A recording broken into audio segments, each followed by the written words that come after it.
Good evening, everybody. Welcome to another episode of Headkicks and Haymakers.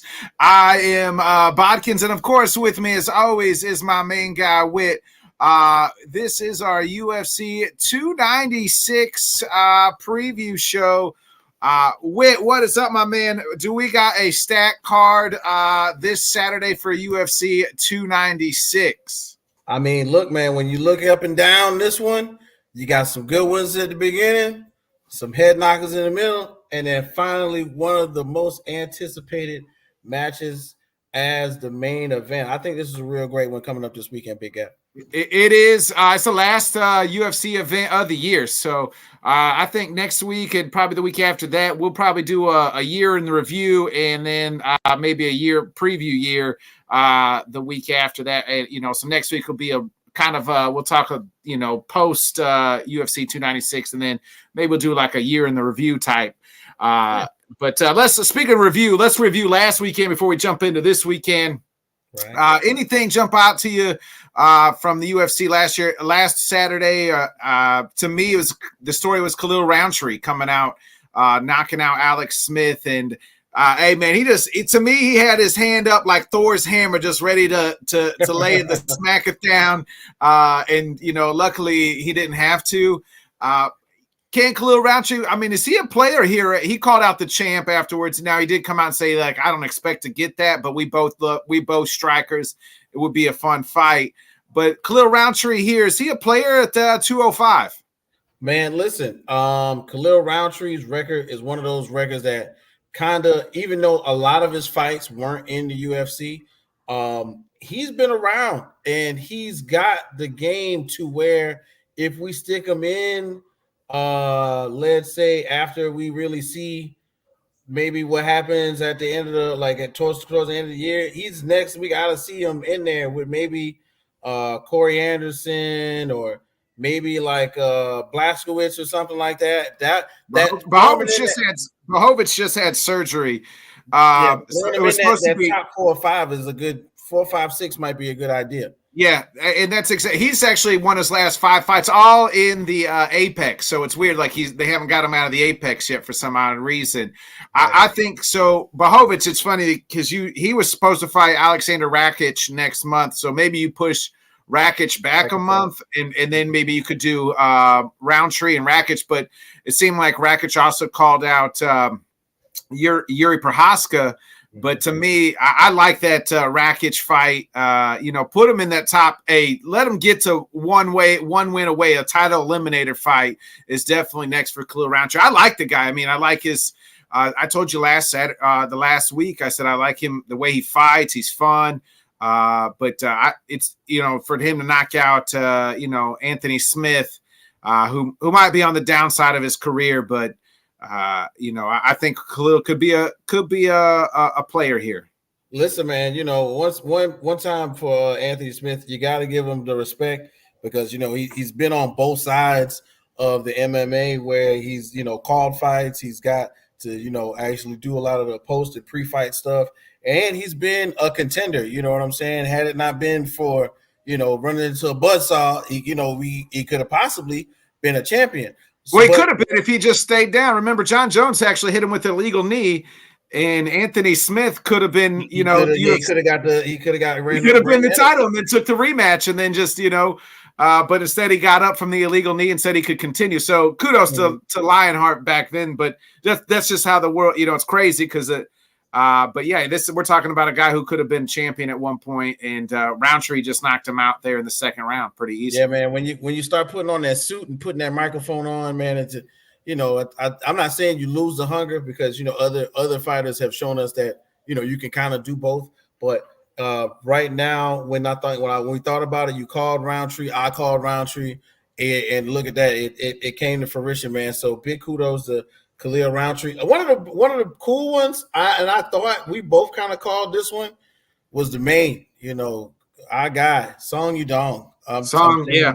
It seemed like him and Peter Yan were chirping back at each other a little bit as well. So you like that if that's what's next for Song? I'm looking at it like this. Song Yudong is one of those cats where, of course, with that 27-1, the last, you know what I'm saying, like we're going like 9 TKOs and all. Like, listen, he can go as far as you want to. When we think about guys like especially coming up in the ranks, we thinking, you know, Rob Font, we just seen that. You know, Peter Yan, maybe, but I wouldn't throw him against Aljamain Sterling so fast or something like Well, that. Aljo looks like he's going to 145. Yeah, okay. Well, if Aljo goes to 145, then he'd be right up there on top. Because you know, when you look down towards the ranker, when you look down a little farther, you know, you got Pedro Munhoz, Mariam Morales.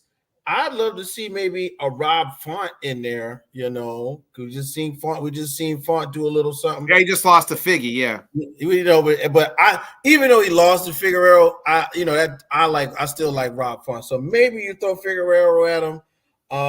You know, and I'm looking at it right. Of course, they got Cody Garbrandt up here, but you know, Cody No Love hasn't been the same in a good minute. So I'm thinking so somewhere up top, you know, you got that Peter Yan, Jose Aldo, Rob Font. That's more so my space for Song Yudong at the moment. Yeah, I'm looking at let me get to the bantamweight rankings here. I'm right there with you. I think Peter Yan, he already fought Corey Sandhagen. We just found out earlier this week, Merab and Henry are fighting. We know, let's see, Song 7. We know Cheeto's going to fight O'Malley, so it does make sense that Peter Yan at 5 to fight Song. I like that fight. They were kind of chirping at each other back and forth on Twitter a little bit. So give me that one if we're not going to get Figgy versus Song, and maybe you do Figgy versus Corey Sandhagen instead. You know, I wasn't thinking about it. Somewhere in there, if I'm thinking about a good one, maybe. You know what I'm saying? I got to think about what's my man Skeetishvili.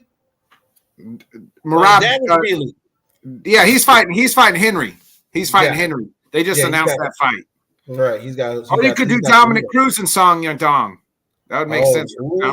Dom, you know, Dom with that awkward fighting style might throw a little, you know, a bit of a tripwire in front of Song Yudong with that straightforward smash and grab. That's what I like to call it. The Song Yudong is definitely a smash and grab kind of guy. Get in, get out, and you know, saying trying to put you down. So but definitely, you know, for an Apex fight, I definitely like what I saw from Song Yudong last weekend. Yeah, I thought he'd get the finish, but you know, kudos. You know, he didn't get it. He didn't quite get the finish, but nonetheless, it is what it is. Let's jump into the last pay-per-view of the year here. We'll start breaking this down and making some predictions. We'll go bottom to top, and then, you know, so the very bottom of the card is none other than Vincent Luque versus Ian Gary, two top-ranked welterweights fighting.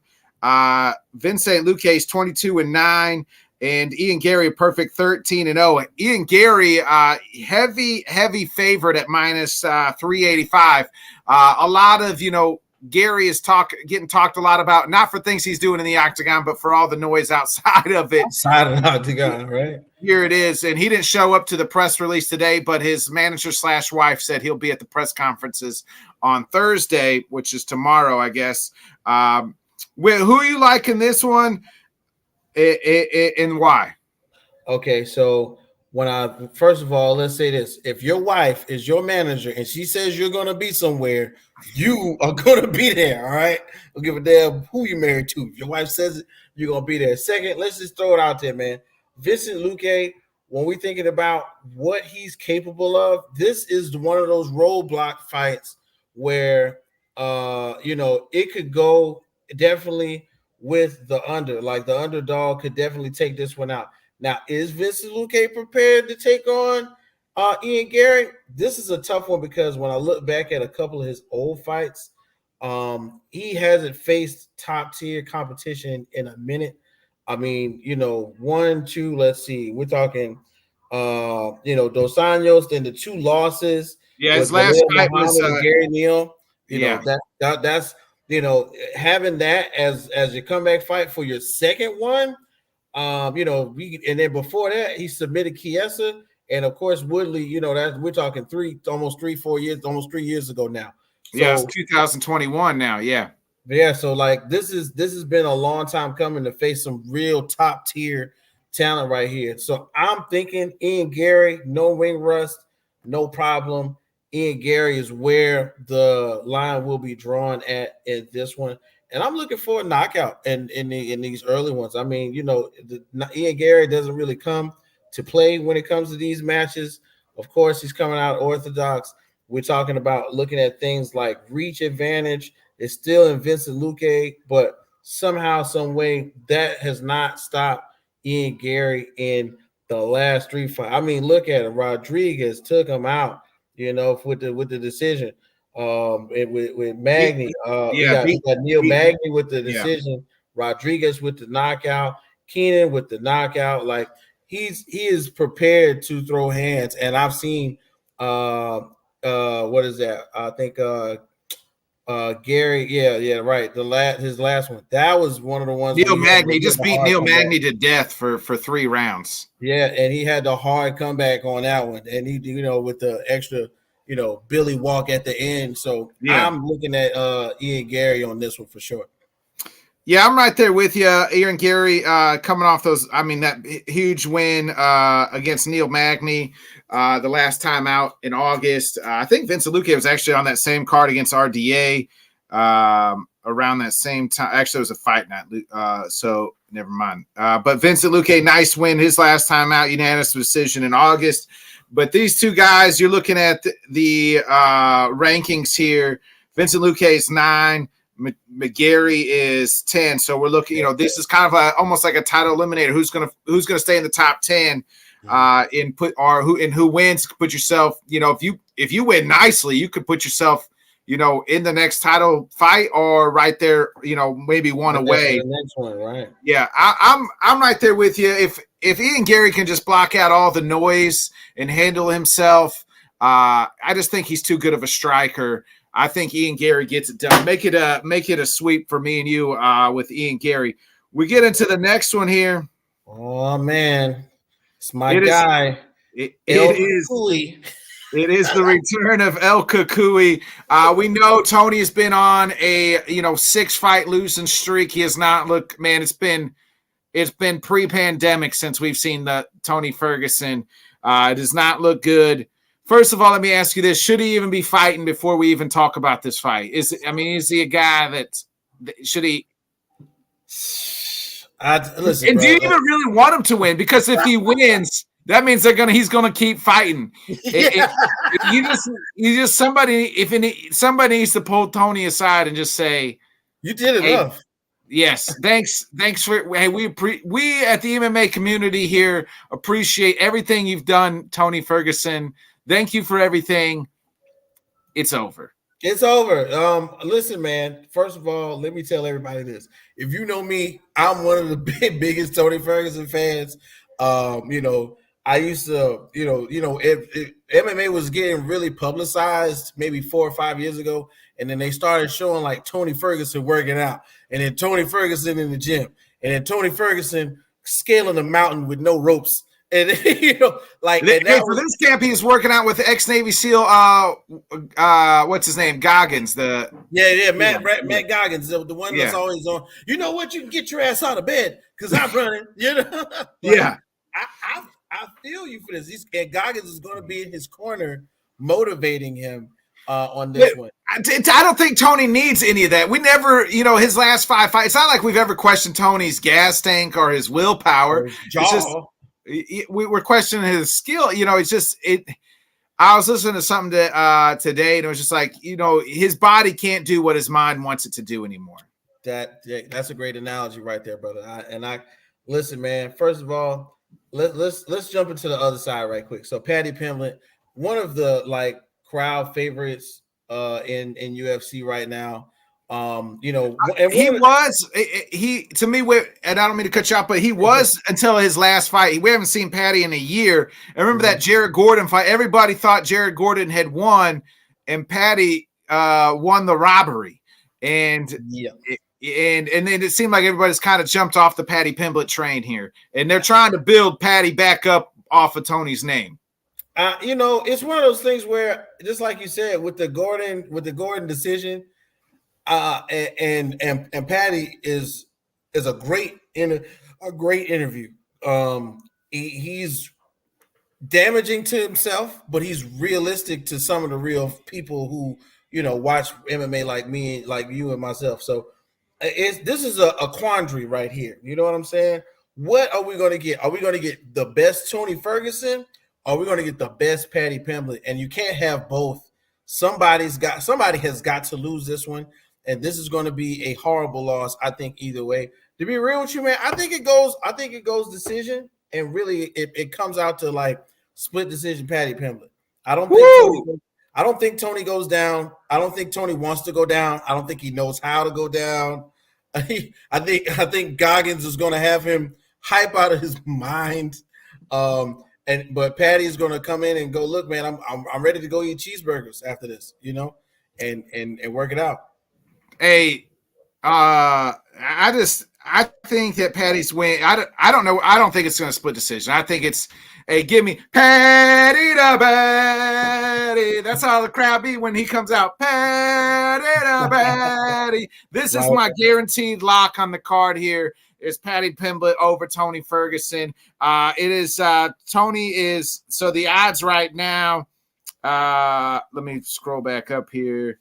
The odds are Patty Pimblett at minus 320. So heavy favorite here. This is my guaranteed lock. Is Patty the Batty winning this one? Knockout in the second. Knockout or submission. It's a finish for Patty. Patty needs this to boost it back up. Good performance here for Patty the Batty. Give me Patty at in the second round. I'm gonna say via knockout. Or just, hey, listen, and if the ref just goes, all right, that's enough, I won't be surprised. Hey, look. Hey, like he did with Justin Gaethje, when he did with Justin Gaethje, I mean, he was just, Tony ain't been the same since Gaethje just used him as his face looked like a meat cleaver. Ooh, and Gaethje, and listen, everybody knows Gaethje has some of the toughest. Like, if I can't think of like Gaethje and the way he connects punches, the next best thing is Max Holloway and how he lights up fighters. And that day, Justin Gaethje had Tony's head on like bobblehead, rock'em sock'em robots. To be real, bro. So hey, I'm looking at Patty the Batty to take this one out. And hey, and if we're lucky, Bodkins, Tony puts the gloves on the mat after that. I hope so. I don't think so. Anything he says in all his interviews, it doesn't sound like, but he says the same thing. Hey, I believe I'm going to win this one. It's this, I'm going to do this. This is my time. He's saying the same thing that we've been saying his last 6 fights, and every one of them's been, a loss. So, bad losses too. He hasn't looked good. I want to ask you this before we get into the next fight. It's crazy. We got a couple of these young bloods on here. Shavkat that we're going to talk about, Patty Pimblett, Ian Gary. These are kind of these 3 young bloods coming up. Who do you think's got the best future out of these 3 guys?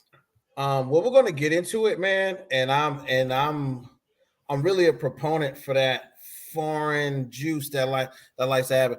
Shout out to Above the Ring. What's going on, bro?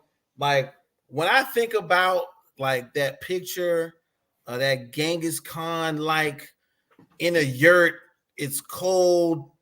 We're training. I just got finished like tackling a moose.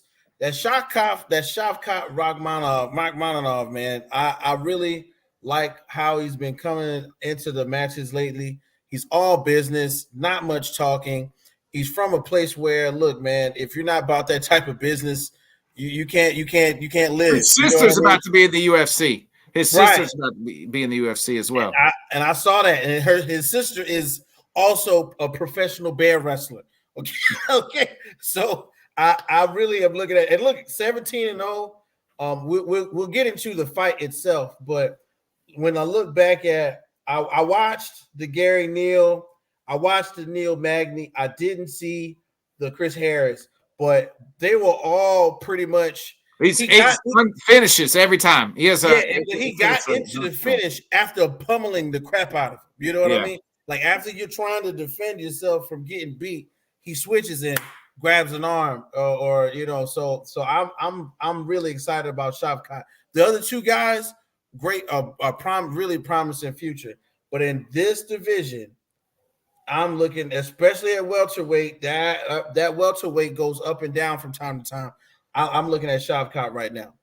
Yeah, I'm right there with you. I've actually said 2 years ago, I laid my eyes on Shavkat Rakhmonov, and I said, there's a future UFC champion. Mm-hmm. I've said that before the Neil Magny fight, before the Jeff Neal fight. Mm-hmm. I said, this guy's the future UFC. This guy right here is going to be future UFC champion. And I think at this time next year, and we'll talk about it in our preview show for next year, that, Rakhmonov will be, I think this time next year, he'll be fighting. He'll either have already fought for the title and won it, or he'll be getting ready for the title fight. I mean, this is, in my opinion, at welter, they're going to throw. He's got to throw. You got to throw one of those top 4 or 5 guys in him right now. He marches through Wonder Boy tomorrow night. He's doing. He's doing Saturday night. Why not? I mean, who else are you going to pair him up with? If Colby loses, nobody wants to face this. Colby Covington is going to want to fight Shavkat. If that happens, absolutely not. I'm thinking, and this is like one of those litmus tests. There are guys in that division, in every division. There's always like 3, 4, or 5. Gilbert Burns is one of those guys that's always at 3, 4, or 5 somehow, some way. If he beats Wonder Boy, I like the Gilbert Burns matchup somewhere in there. Well, I could see that Burns and Shavkat at like UFC 300 for sometime next, if not that, like the second or third for sure UFC 300, that'll be a great one. And listen, when you get up there, bro, when we start talking Kobe, Kamaru, I mean, the champ is right after that, right? Hey, and to those guys, who knows what Usman's doing? Who knows? He might be at 185. And we'll talk about Kobe here at the main event. Let's get into our guy Shavkat. So we're both agree that Shavkat's got the brightest future out of these 3 young rising stars that are on this card. Mm-hmm. Shavkat is taking on Wonderboy Thompson, Stephen Wonderboy Thompson. Shavkat 17-0, all by the way of finish. Heavy favorite here at minus 725. Stephen Wonderboy at plus 475. Wonderboy, that's a pretty penny if he wins, though. Hey, it is, yeah. Hey, it is, and Wonderboy at plus 470. We know Wonderboy with the karate style. I just do not see a path to victory here for Wonderboy. I think they're feeding him to the wolf. I mean, the absolute savage that is Shavkat. I remember when Wonderboy this summer came out and said, hey, man, they didn't pay me. I can't remember who missed weight. Oh, Pierre or somebody missed weight. And he's like, they didn't pay me.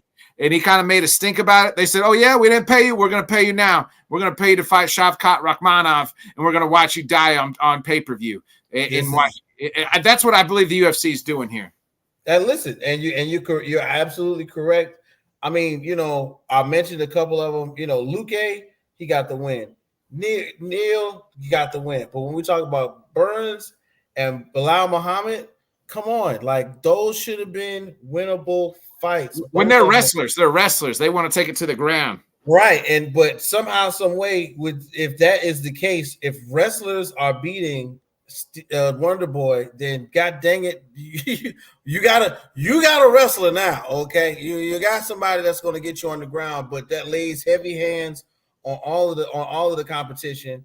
And somehow, some way, this is one of the ones where I think, just like you said, their feet. Hey, you wanted to complain about who you wrestled and who cut weight? You don't got to worry about waiting with this guy. Okay, you don't have to worry about weighing in with this one here. So I'm definitely going with Shavkat. But much respect to Wonder Boy. Like one of those fighters who any fight he's in is going to be some comp in there. He's not just going out there to lose or to take an L. So I'm excited about this one, but I'm seeing this one go third, fourth round, man. And that's third, fourth round. But second round, let's go ahead and get him on the mat. Let's go ahead and figure out a way to submit him. Let's grind him into the mat. Call it a night. Yeah, Southcott, mind him off. Give him the big hat, the big fresh kill snow fox hat, and call it a night. Yeah, I'm right there with you as well. You look at Shavkat. So the Jeff Neal fight was his longest fight. He finished that sub. There was like that John Jones moment. It was like a standing guillotine to Jeff Neal back in March of this year. So that was a sub in the third. Outside of that, sub in the second to Neil Magny, TKO to Harris in the first. Perales second round.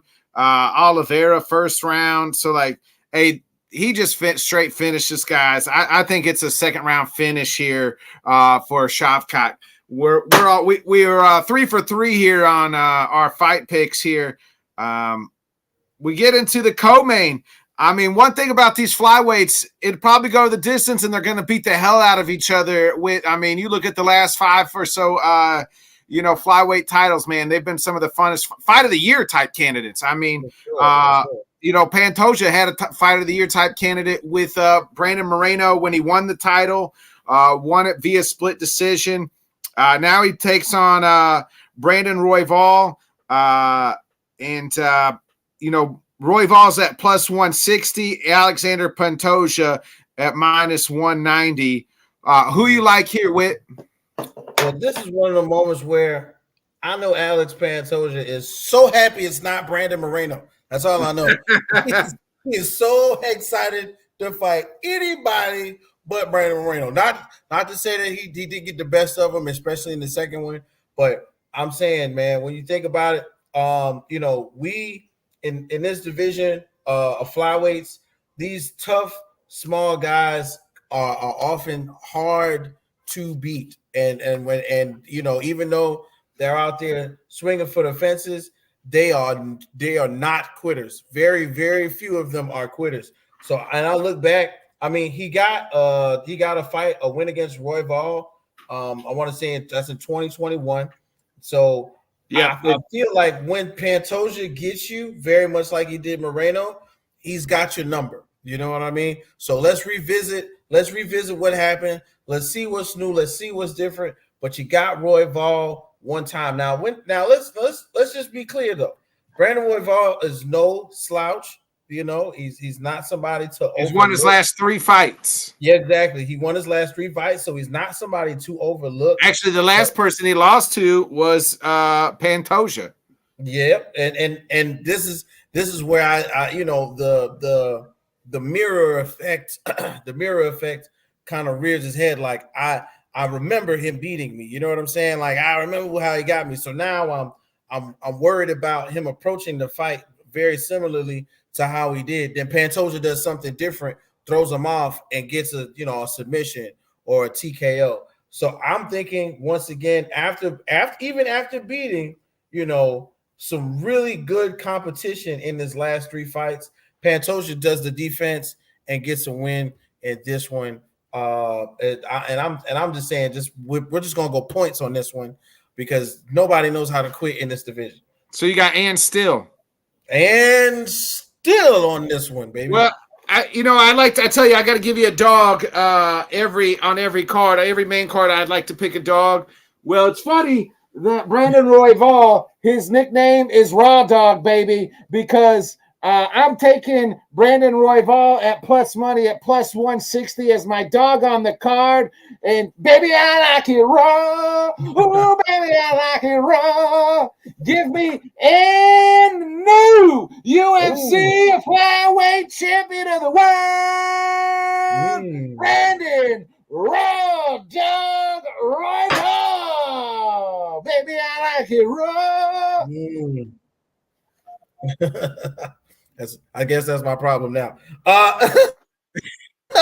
But yo, I feel you on this one.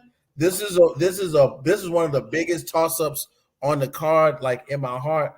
So when you think about Royval, I just gotta go with the champ, man. I'm thinking and still. You're thinking and new. That's your dog on the card. I gotta respect it, bro. Gotta respect it. Yeah, I gotta pick one, and I didn't like it. I think that Pantoja could win? Absolutely. But you gotta have You got to have a dog on the card. I guess I could have looked at the undercard, but even on some of the undercards, I like a lot of the favorites, and we'll talk about the undercards after let's get to the main event, and then we'll just kind of briefly talk here on the undercard.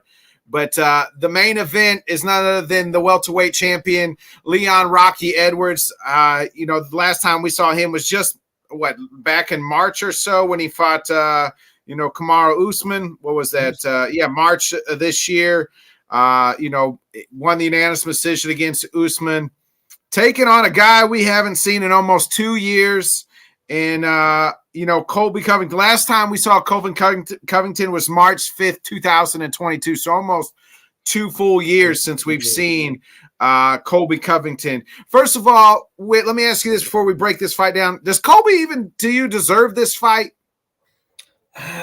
When I think about deserving of fights, you gotta do a few things. One, you got to break down who did he win and who did he lose to. Colby has. Let's say this: Colby does not have a win against anybody that's in the UFC currently.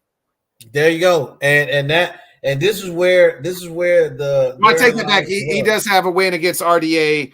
RDA way back in 2018. He doesn't have anybody in the current. Really, that's a current ranked welterweight. So we'll just say that's what I was just about to say. Listen to these names, bro. Listen to them: Robbie Lawler, Kamaru Usman, Tyron Woodley, Kamaru Usman again, and then my dog Scarface Jorge Masvidal. No, he does not deserve this fight. But is there big money in the Colby Covington business? I think so. Yeah. When you start talking about, and we're not getting political here, but when you start talking about the resurgence of Donald Trump's name anywhere, it brings a crowd of its own. Yep. And listen, for or against. Yeah, for or against. It's what they call a polarizing thing. So Donald Trump is scheduled to be there. Colby Covington said if he wins, Trump is going to put the waist on his belt. I've never seen anybody more infatuated with somebody. It's like his dad, or it's like his hero is Donald Trump. Like, you know what I mean? Like, he just immortalizes this guy. He's got him on the jacket like he's wearing Jordan or some shit. You know what I mean? Listen, man, Colby Covington is a marketing genius. Okay, only person that likes Donald Trump more than Colby Covington is Kodak Black. Okay, I was gonna say Donald Trump.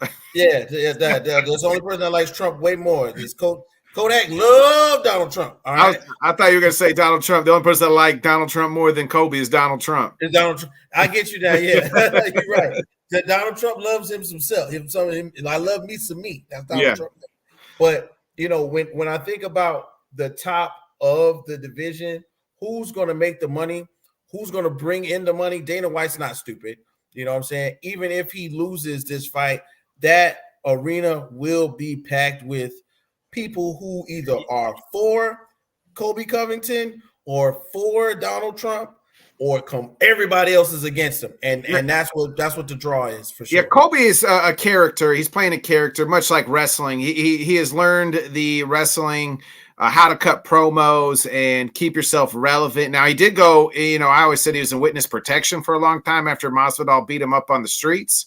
But Colby could sell a fight, and Leon does not have the greatest personality. He's just quiet, right? He goes about his business, and kudos. He's an English cat. He's what I would think a regular English guy would be like. He's real quiet. Yeah, goes about his business and handles it in and out of the ring, right? In and out, and that's cool. But what is going to make the Englishman come out of character? Colby Covington. Yeah. You know what I'm saying? We need a heel. We need somebody to heel. So people can either cheer for or cheer against, so who is going to be next? There was no clear cut guy. I guess you could have gave it to Bilal, but I mean, Jesus, I am not signing up to watch boring Bilal and Leon fight. Like, no. Like that'll probably be, if Leon wins, that's probably what's next, but they better stack that card deeper than this card because man, or at least put it in London, because that's the only way you're going to sell tickets, because I don't think anybody's signing up to watch boring Bilal and Leon. You know, I love Leon. I think he doesn't get the respect that he needs from the Don't let UFC it and from bully you, son. yes. You know, and people are, you know, I got some friends that hate on Leon just really because they don't think he's been active enough. And I think some of that's on him, some of that's on the UFC. But I was like, I don't know how you can hate on Leon and then not hate on Colby. We ain't seen Colby in like 2 years, so I don't want to hear that bullshit. And Colby ain't fought nobody. No, you know, we just went through his record. Like the only person he's fought is Kamaru Usman that's still in the, you know, in the ranked, and he lost both of those. Right. Colby knows this is his last shot. If he loses this, you're 0-3 in title fights. You probably never get in a title fight. If you think if Colby loses on Saturday, does he lay the gloves down and retire? Listen, man, this is one of those. This is a quandary for me because everything in my journey of doing research tells me Colby Covington takes wrestling and MMA seriously. He does. Outside of a training gym, he puts on a facade to draw in the eyes. But somehow, some way, he's a character. He's playing that character. I think playing that character full time takes away from how good he could be if he just focused on fighting and shut up. You know what I mean? But now this is what I will say. Colby Covington ain't stupid, right? So even if he loses this, you know, we talked about a week ago about another company purchasing another company so that they could become one company. I could see somebody like Colby going to the other promotion who owns the other promotion and stirring up that division with his propaganda. You know what I mean? Like that swag that they don't have necessarily starring on a card. Here comes you can see him going to the PFL or you know, fighting that PFL Bellator situation. And just imagine, just think of it, you know, we'll get to pick it, but just think of it. Colby Covington at a Bellator match on the side, talking smack, getting interviewed and going, man, I'd beat the crap out of that guy in the ring right now, and blah, blah, blah. And they go, oh, snap, Colby Covington's in Bellator. Like, you know, Ryan Bader had a huge resurgence in the PFL and Bellator. Yeah. Why couldn't, you know, of course, you know, Chris Cyborg fell out with Dana White, beat the crap out of everybody in PFL and Bellator. Why couldn't Colby Covington do the same thing? Not to say that the competition level is lesser now that the two have combined, but I could see this being a segue into more of a Colby Covington, you know, going to the other side, because, you know, he's all about money. It's all about business. And somewhere in there, if he takes this L, I see him going to the other side, man, to be real. Yeah, I'm right there. I'm right there with you. I think he's done. What's left for him? Like, is he going to want to fight somebody like a Shavkat Rakhmonov? Probably not. You know, like there's, you know, so I don't think I think it's retirements for real. Like if you don't win, there's nothing left for Colby Covington. And then you squeezed out the ounce of the heel. I was listening to something too, and like they're like, what does Colby really do? Colby doesn't do anything great. Like he's not great. He has a great gas tank. You know, we know that. He's got great cardio, but doesn't really do anything a whole lot great. He's really good at everything, but he does have some holes in his game. I think Leon's gotten a lot better. You look at, you know, his last from the Kamaru fight, even with the headshot kill, and to what they fought in March, he was so much better. His striking is very elite. We're gonna see what happens here. Who do you like winning this one? Hey man, this is gonna be me going with my heart and maybe not my brain. And with my heart, I'm going Leon. You know, I want to see. Just, you know, that I want to see that whole, you know, let's put it this way. I think he gave us his best efforts against Usman because that was the first fight for sure. Yeah, the first that was like his rival. So I want to see if he's got that same type of fight, that same type of vigor against Colby Covington, because I mean, you know, they've been pitting this whole, you know, I'm gonna do what they did to you in 1776. I'm gonna throw your tea in the river. You know, Colby Covington says all kind of crap. And Leon's like, do you hear this bloke? You know, you hear this man, you know, the man them, blah, blah, blah. And I think he turns it on in the ring. And I think somehow, some way, Colby Covington goes too outside of his comfort zone and catches one of the, I don't want to say a head kick, but catches something really nasty, he gets put on the ground, and they're gonna call the fight, but on a TKO, pretty much, and go ahead and give it to Leon, man. I cannot not say that Kobe can't win this fight, but I'm gonna go with Leon for sure on this one. Yeah, this fight makes me nervous. I'm right there with you. I think Kobe could win this fight very easily by decision. I just think he'll just could really wrestle and take him down a bunch. But Leon's gotten so much better. His defense has gotten so much better as well. I think wrestling with Kamaru and sharing 10 rounds with Kamaru Usman is gotten his ground game and his ground defense is so much better. Yeah, just think about it. The most stops in Usman's history, Leon did it when he kept go ahead and sprawling every time Usman was trying to go for those legs. He had a way to do it. So hey, could he do the same thing to Kobe Covington, who's not as good of a wrestler? Probably, maybe so. Yeah. Give me and still UFC welterweight champion of the world, Leon Rocky Edwards. And my brother, hey, look, sometimes great minds think alike, and this is one of those cards where we pretty much on the same pace. Once again, Kobe Covington is a force to be reckoned with. We haven't seen him in the ring. I hope he brings his best to this one.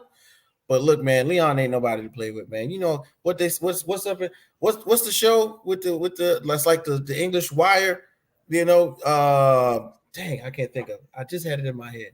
It's on Netflix too. I don't worry. I'm gonna tell you exactly what it is, but you gotta watch it. Leon Edwards is in like the second season. It's actually, he is.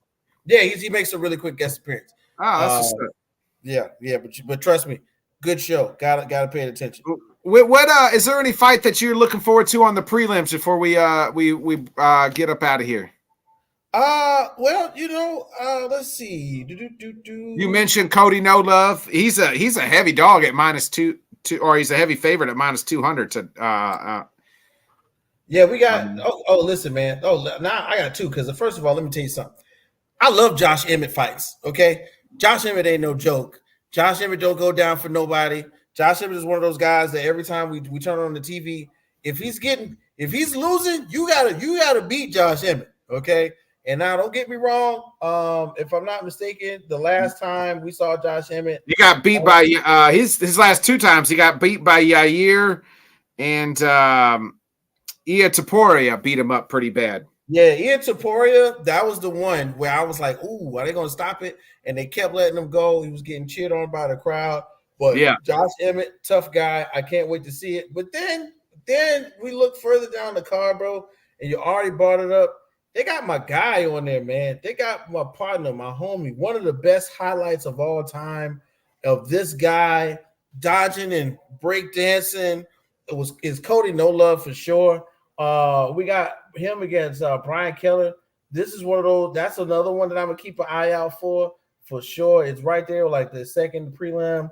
And look, man, he's had a rough go recently, Cody No Love. But if you mess around and let your chin hang out there, Garbrandt's taking you out. Yeah, so Garbrandt will either leave his chin out there and he'll get taken out. We've seen it like the last few times out. Cody's lost. He's been knocked out pretty bad. He did win his last fight, unanimous decision, but before that, lost to Kai Car-Fance, lost to Rob Front, did have a win, but then lost to Pedro Munoz as well. So seems like he's just kind of been, up and down here lately. So, but before that, we know Cody was putting folks' lights out. I want to go back to that card, the Josh Emmett fight. I kind of like Bryce Mitchell. He's a crazy flat earther, conspiracy theorist from Arkansas. But man, this kid is tough, and he will wrestle. Thug Nasty is his nickname. I find it weird that a white guy from Arkansas, his nickname is Thug Nasty. Thug Nasty, right? At 16-2, he is taking this fight on short notice. He's a favorite at -225 here Emmett's last two fights, man, really since that Calvin Kattar fight. That fight was a fun fight too, and he got beat up. He doesn't have to worry too much with Bryce on the hands, but Bryce will take him down and just swallow him up. So I really like Bryce on that. I'm interested in that fight, and I'm also interested in the Casey O'Neill Libisky fight as well. So I like Casey O'Neill. So it's prelims are pretty good. A lot of good names and some ranked fighters here on these prelims. Listen, man, this is when they say a stacked card. This is a stacked card from top to bottom. They got some really good ones in the prelims, so I can't wait to set up 2 or 3 different devices to watch everything all at once. And I'm definitely going to keep my eyes on the prelims for this one for sure. Can't just let this one slide by. Yeah, I'm right there with you. A lot of favorites, so I don't feel great about that because I picked a lot of favorites tonight for Saturday, but it is what it is. We'll see what happens, and on Saturday it'll be a good night of fights, and strap in. It'll be fun. Whit, you got anything to add before we get up out of here? Oh man, real quick, I want to throw it to something that caught my eye this weekend, and of course, hey, when it happens, I gotta talk about it. Devin Haney, okay, Devin Haney had a great fight this weekend against Regis Porges, the Rougarou, as they may call him, the junior welterweight. We're talking 140 pounds right now. Junior welterweight is one of those hot divisions in boxing where some of the names may reach out to you and some of them may not. When we're talking about guys like Rolando Romero, when we're talking about the boogeyman, so to speak, of the division with Sabril Matias, and one of the top money makers who just keeps feeling like he's not getting what he deserves, and Teofimo Lopez. Right now, what we just saw over the weekend was Devin Haney putting on the weight and looking like a grown man. It was way easier for him. He was fighting at 135. He vacated all of those. He basically vacated WBO, IBF, and the WBA because Devin Haney had them all. Only person left is Shakur Stevenson. But what happens now is Devin Haney is at that age at 25, 26, 27 these next few years where he can just pretty much maintain physical stamina, physical size, and his strength and fight at a way easier weight class. Not an easier weight class, but a way easier for him as his physique grows because he's growing now. Now, in the division, some of the scariest things are fighters like Teofimo Lopez, Sabril Matias, Rolly. Devin Haney is right in there where if he stays where he's at, he can only go up and see 2 people. Boots Ennis, look that up. That's Jaron Ennis. And the guy who stunned the world earlier this year, and Terrence Bud Crawford. Is it possible? Yes. Money makes anything possible in boxing. But as of right now, I'm let's see where he goes. Devin Haney finally is proving himself to be a much better boxer than other people predicted, because Regis Porges, man, let me tell you something. I think we're going to start putting a new section in there, Botkins, where we're going to show some love to some of the guys who show heart even though they lost.